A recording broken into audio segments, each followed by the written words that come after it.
Madam Speaker, last Thursday I asked in question period about crystal meth.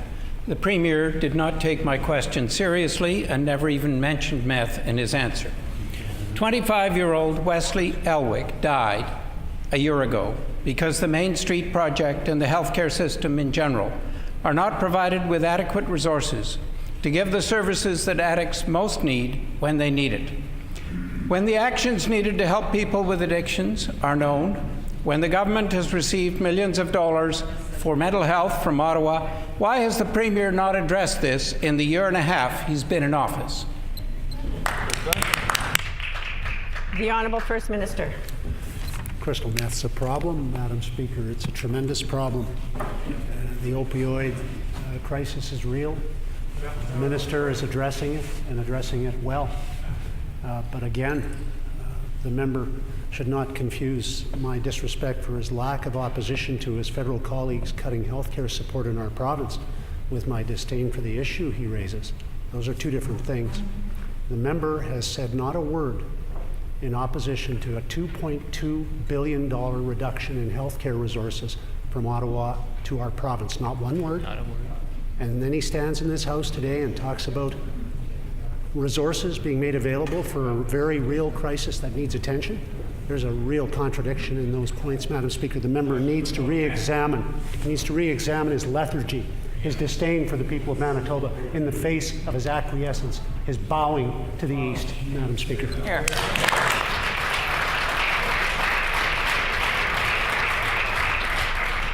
The Honourable Member for River Heights on a supplementary question.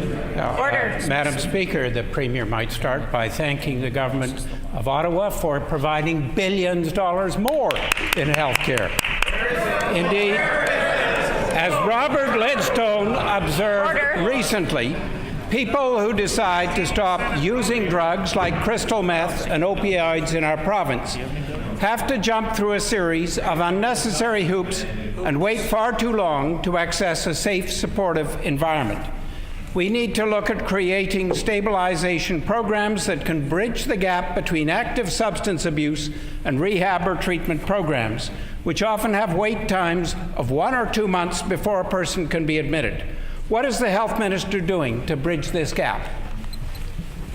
The Honourable First Minister. In the 1990s, the federal Liberal government, of which the member for River Heights was a part, gutted transfer funding for health care to all provinces, including Manitoba. Shame. I decided to leave provincial politics, run for a two-person party to fight for health care, because we need health care support from Ottawa. We used to have equal support. Then we had a junior partner. Now we have a mini-me partner that thinks it can call the shots while funding health care less and less each passing year.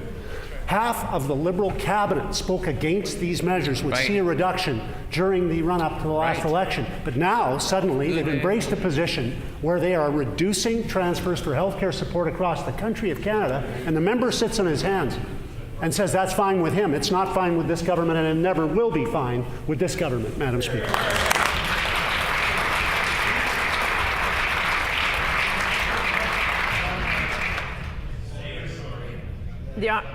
Order. The Honourable Member for River Heights on a final supplementary. Madam Speaker, if the Premier is going to request more money, he better have some good plans, and all we've seen is bad plans in healthcare so far. That's right. In Manitoba, there are many stories of addicts leaving emergency rooms, crisis centres, or even welfare offices in despair because they didn't get the help they needed. Often today, this is for addiction to drug combinations like meth and opioids together. In Ontario, hospitals operate withdrawal management centres that directly admit people without having to go through an emergency room, and are open 24 hours a day, 7 days a week for those who want to get clean and access help. When will the government consider moving to the more successful Ontario model? Minister. The Honourable First Minister. Well, Madam Speaker, the Premier of Ontario is not any happier with the health care reductions from Ottawa than I am, but she's just a little more reluctant to talk about it publicly, I suppose.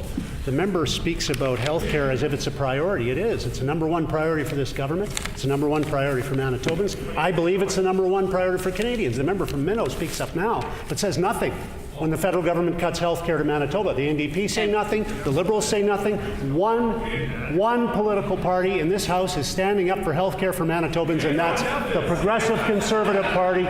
We stand up for health care, and we will oppose federal cuts to health care now, as we did in the 1990s when that member was part of gutting and cutting them then, as he is now supporting them today.